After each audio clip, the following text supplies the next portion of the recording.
Yeah, so today you are in a era governed by where knowledge is power. And if each of you will have to stand successful in your career, if each of you will have to make an identity for yourself, if each of you will like to be known for what you are, it is the knowledge, it is the resource in you that's going to enable you to achieve that. Am I clear? I have not come here to give a lecture. I have come here to discuss with all of you and to take back many lessons for myself. So I want it to be interactive. Let me start with this first. Can I have the first slide? What is higher education? What is education by itself? Can I have some few response from some of you here?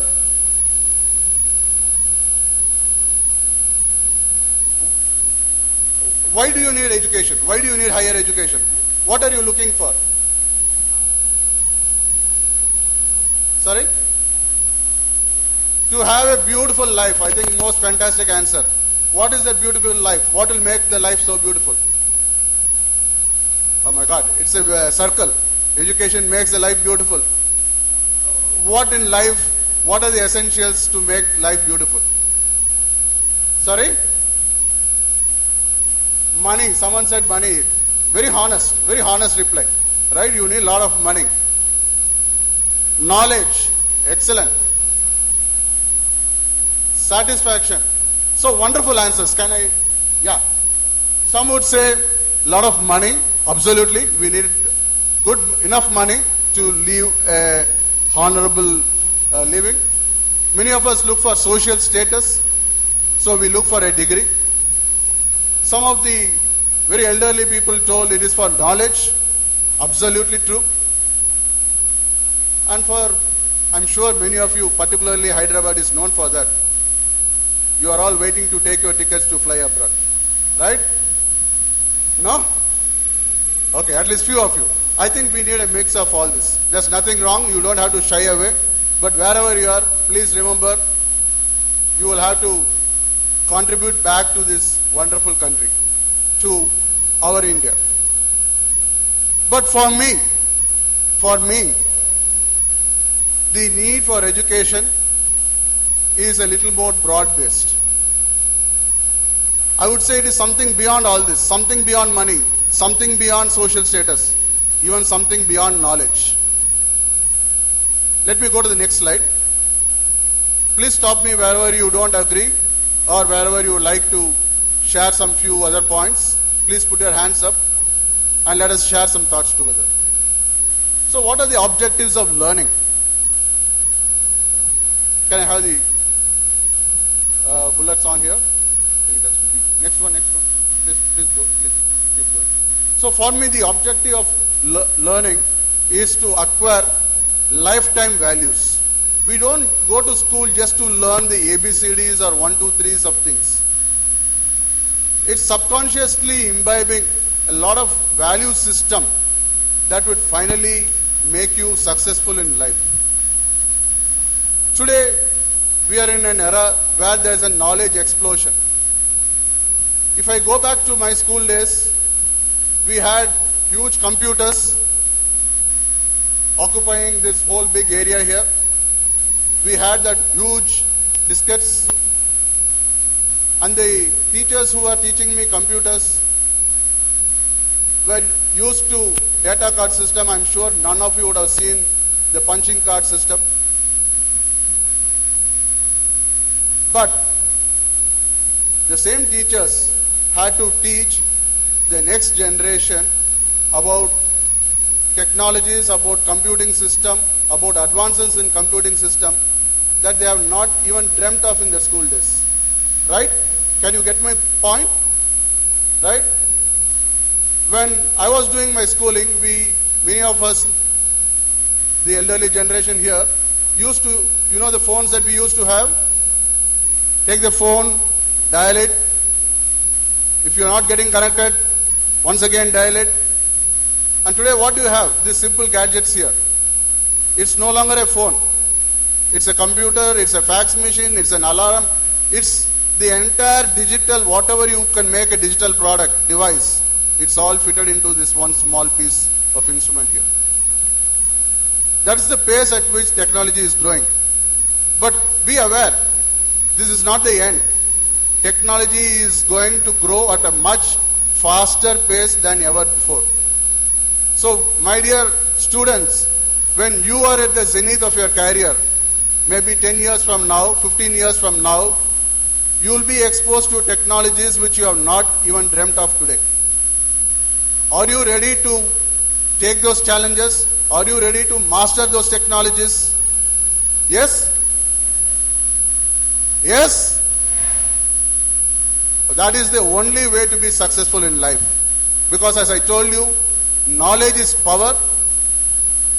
If the knowledge in you gets outdated, you will get outdated. If you have to stay successful in life, you have to be a perpetual learner all through your life. You will have to be ready to learn new lessons, new technologies, new concepts that has not been introduced to you in your school or college. And that is the whole purpose of learning for me. The purpose of going to a school or college is to help you learn how to learn. To help you learn how to learn. As simple as that. Because tomorrow, when you are out of college, there will be no teacher to come and take classes for you. A, B, C, D, E, F, G, H. Now can you repeat what is that? Yes, very good. Take down notes. No, that's not what you are intended to do, particularly in higher education when you go to college. So it's one step above knowledge. I'll come to that. The purpose of higher education is to acquire wisdom. Only wisdom will enable you to chart a unique feature for yourself, a unique identity for yourself. Can you name some of the role models that you might have? Any of you here can put your hands up and name some few role models. I'm not able to see well from here. Yes. Dr. Kalam, very good. Swami Vivekananda, very good. Mahatma Gandhi, excellent. Now can someone name me? We all know of one Dr. Kalam who became the President of India, who was a missile man. Can you name a second Dr. Kalam who was equally as great as him? Yes? You have not heard about him? No, I'm asking of Dr. Kalam. Someone mentioned C.V. Raman. Have you seen the second C.V. Raman here? No. The entire point I'm trying to make is there is only one Dr. Kalam here. There's only one Dr. C.V. Raman here. There will be only one Teja here. There will be only one Lakshmi here. So try to create an identity for yourself. Don't be like anyone else. You can have wonderful role models.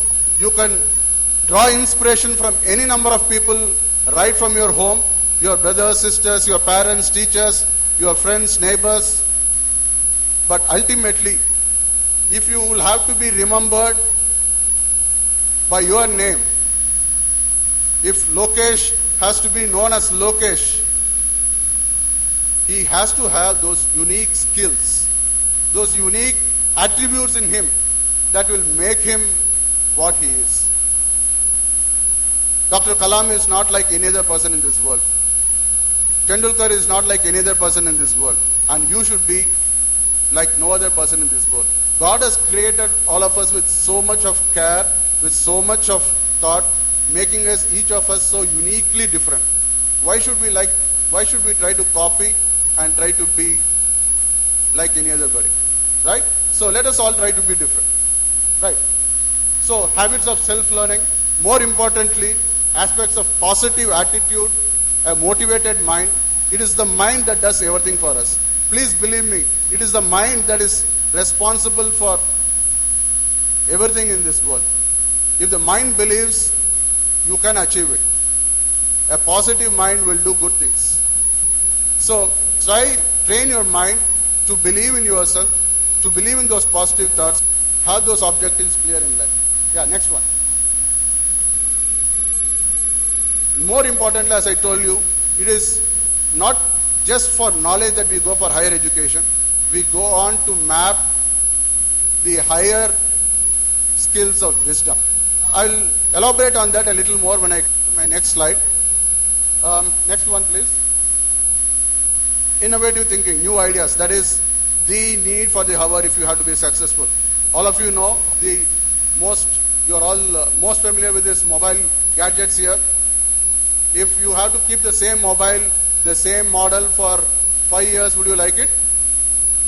Would you like it? Every 6 months you need a new model. Every 6 months you need a new feature introduced into that. That needs a lot of innovation. You know, behind the scene, there are hundreds and hundreds of scientists, engineers, people working to bring those innovations to you. And you are all going to be part of that journey. You are all going to be part of that process of innovating and bringing new products to this world. So, you will have to train your mind to ask what, how and why. Unless your mind asks questions, you cannot innovate. Unless you have the courage to express your thoughts, you cannot innovate. Any of you have questions? Have the courage to ask questions. We want all of you. That's the first transformation we should see in this youth. People bubbling with that enthusiasm to catch the opportunity, to stand up, to ask that one beautiful question and to create an identity for you in this 2000 big auditorium here. Right?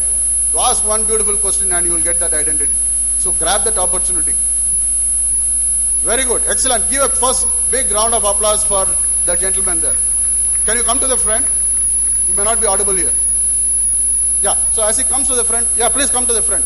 I'll keep moving just to save some time. Can I go to the next slide? Next slide, please. I'll skip this. What is education? I'll go to the next slide. I'll go to the next slide. Next one, please. Yeah, this what I wanted to share with you here today. In primary education, it's mostly getting data and inputs. We go and learn the ABCD, the 1, 2, 3 and the basic things. Very important.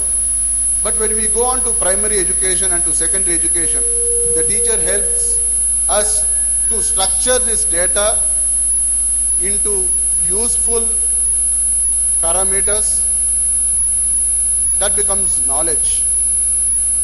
But as I mentioned to you, when you go to higher education, you will have to learn to become independent professionals of the future.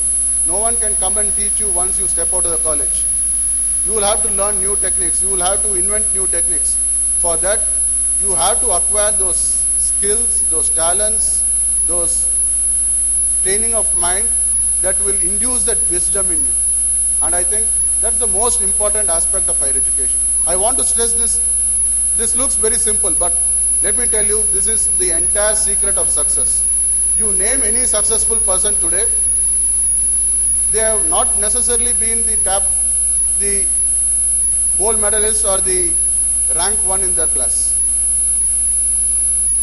Can any of you tell me one successful person here who has been the gold medalist, the rank holder, the first rank holder in the class?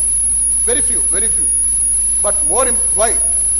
Because rank 1, I'm not trying to belittle the efforts of those bright academicians. It's very important. But all that I'm trying to stress is beyond that knowledge.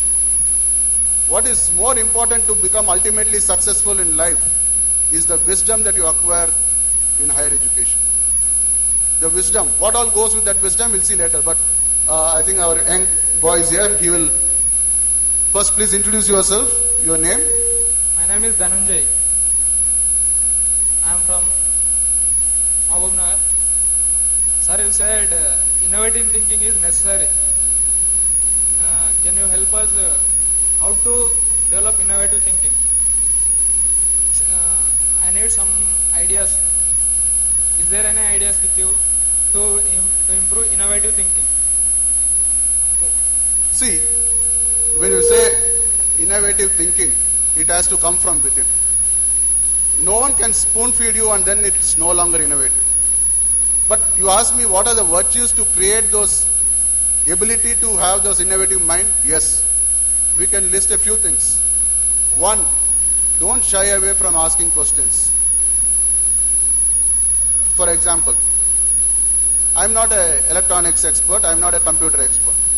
When I look at this mobile, people teach me how to use the various features here. If you don't understand, for example, yesterday I saw on the advertisement something called a wireless charger.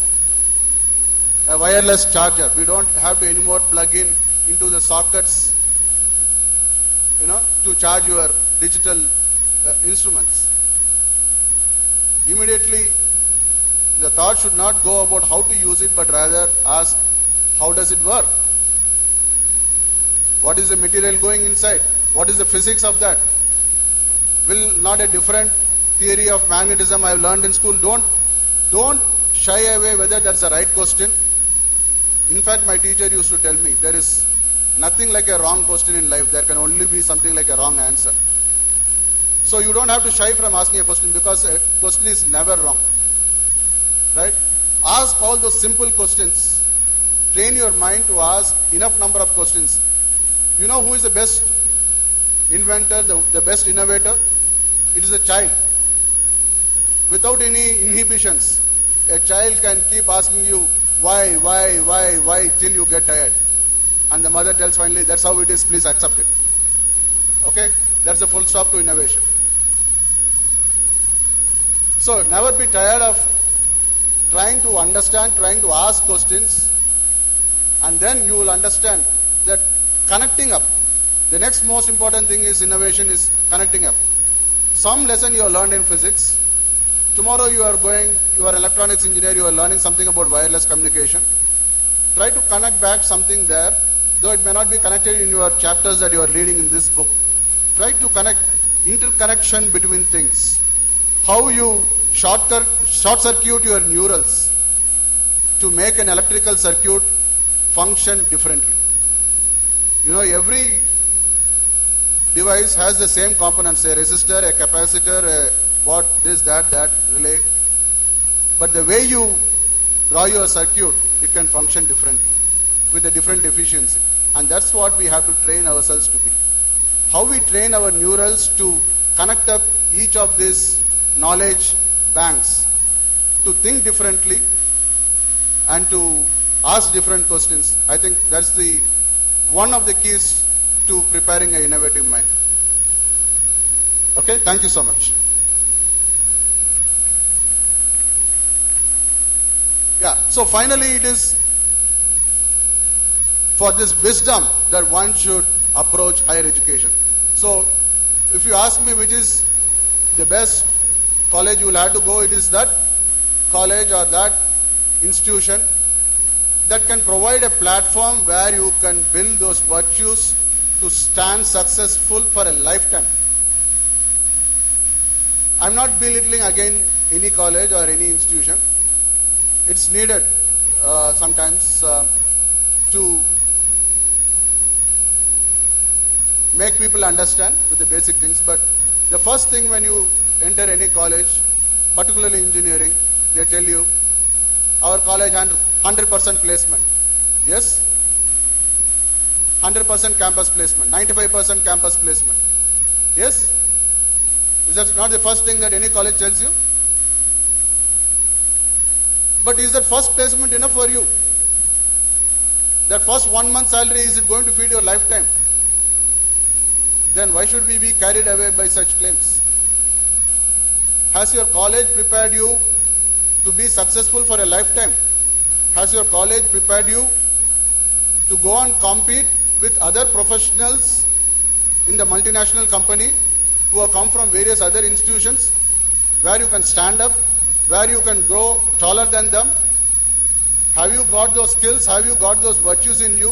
I think that is the most important question, and I think that's what we should look for in higher education. Can I go to the next slide, please? Next one, please. So if you look at it, the most important challenges for any higher education institution is how to inspire wisdom. It's more easily said than done. Because we cannot spoon feed wisdom. No institution can spoon feed wisdom. It should have a set of practices. It should provide a platform where you are able to practice some of these skills, try to gain expertise. Again, I would believe you take even the best IITs. You take even the best IITs. You walk into a IIT, please excuse me, I'm just trying to be very simple. I'm not trying to mean anything here. You are assured at the end of 4 years, it's like a factory. You enter the IIT, at the end of 4 years, you come out, go to the airport, take your flight abroad. We don't want any institution to be a factory. It should be a center which can provide you immense opportunities. Someone who wants to become an entrepreneur, someone who wants to go for higher studies, someone wants to become a scientist, someone wants to become a managing director somewhere, someone wants to even become a legal advisor somewhere. Does it give you all those opportunities? Someone to become an entrepreneur, I think they are all the most important things. As I mentioned, I keep stressing on this, lifelong sustenance. How to learn, what to learn and how to interconnect things. Skill-based education. And most importantly, interdisciplinary learning. Today, as the knowledge is exploding, we are getting very specialized in certain features. I am an expert in C++. I am an expert in mobile computing, for example. But to create solutions, to create gadgets, we need an integration of experts. Maybe someone from mechanical engineering, someone even from physics, someone from chemistry, and how to integrate all this interdisciplinary learning. That's where holistic education is very important. Next slide, please. I would like to skip some of these things. My point here is not to cover all the slides that I have prepared, because particularly there's one of the first thing that I tell our teachers. The purpose of teaching is not to complete the syllabus, but to uncover the syllabus. So I'm not trying to complete my presentation here. Whenever the bell rings, I will stop. I'm happy that I have shared a few thoughts with you here. So the drivers for the shift in higher education objectives is the knowledge explosion that is taking place. So people are getting very specialized. But at the same time, to create solution, we need multidisciplinary expertise. For that, you will have to communicate to people. You will have to integrate as a team. So you need those virtues. You are going to stand amidst global competitions. You cannot create a product and try to sell it in your own region. So you will have to know how to compete globally. So these are all the virtues that's really changing the face of higher education institutions. Next one, please. So it's most important for higher education institutions to define themselves not as centers of teaching, but as centers of learning. It's a whole perspective change when you redefine this. It is not from the teacher's perspective. I have prepared some notes. I come and teach you A, B, C, D, E, F. Now come on, take down notes. I give you notes, give you some exams, and that is what is leading to a degree. But I have to teach from a student perspective. Today, there should be multiple avenues to get that knowledge and to convert to wisdom. In an institution, if the teacher thinks the teacher is the only source to provide that knowledge, it's a thoroughly outdated technique.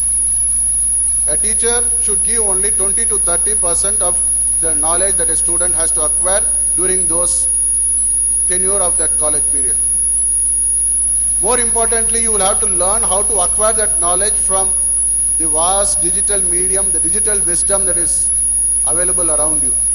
Through the internet, through the e-libraries.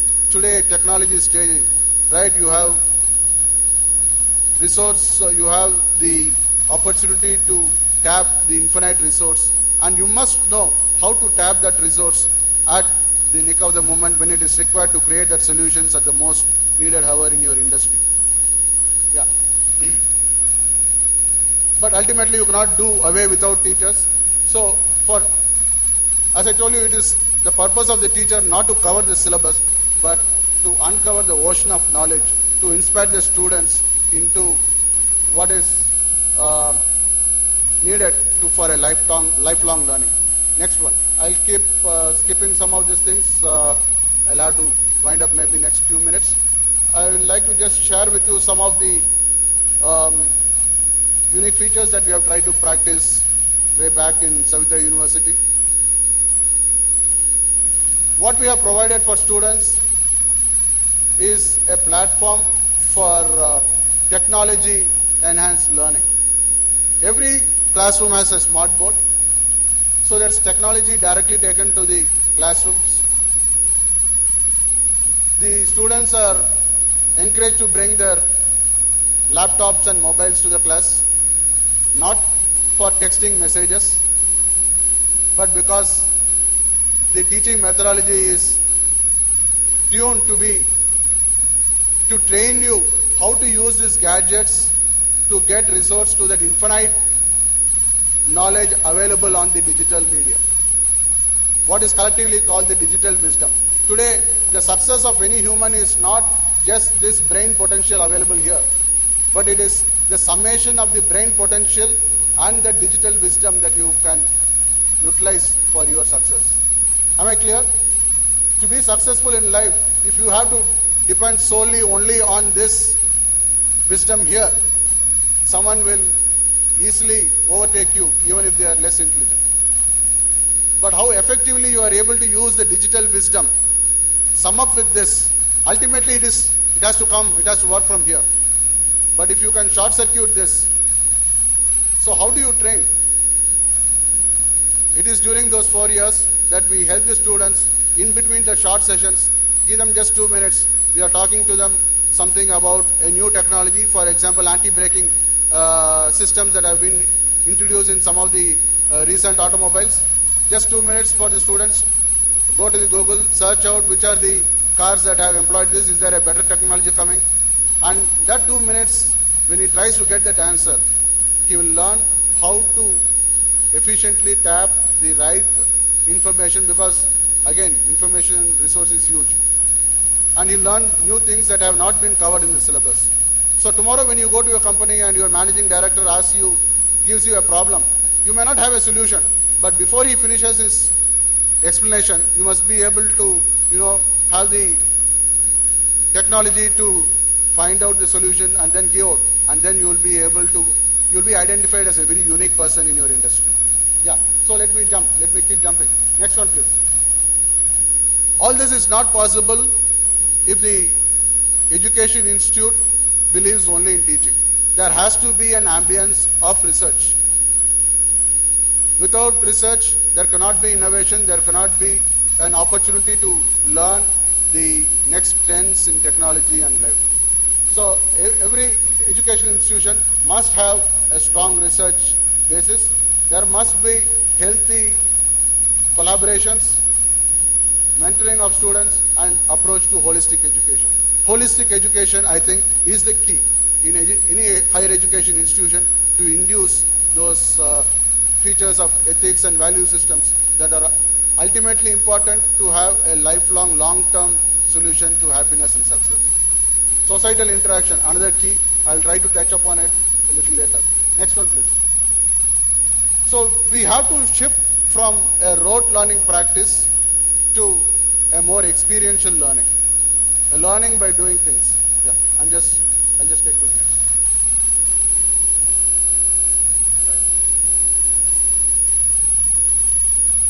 Right, next one please. So the ingredients to success. First, most important is your passion, that unquenching thirst to succeed in life. That empowered with all factors, knowledge, skills, attribute, communication, all that will make you successful. Next one. Let's keep jumping. Next. Right. So, one of the most beautiful things I have been seeing in my students is that ability to come out with unbelievable products once they are given that opportunity. As an engineering institution, we have the practice of introducing projects for students right from their first year, not just in the final year. And believe me, every year we have an exhibition of these innovative projects developed by our students. Unbelievable products. I'll just glance through a few of them just to give you a glimpse. The outcome of that is 80 patents in the last 2 years, where there are 35 student inventors in the patents. Can you believe at undergraduate level, students going to file patents? Can you believe that every year there are more than 350 publications in international journals with undergraduate students as co-authors? I think that is the platform. This heart goes out to Rampa Nageshwar Garu and all the organizers, my students, Mr. Lokesh, Sumant and all others who have organized this. Professor Dhanashekaran, Vice Principal, is here. And I thank all of you for giving your valuable time here. And if you have a few queries, I'll be more than happy to respond.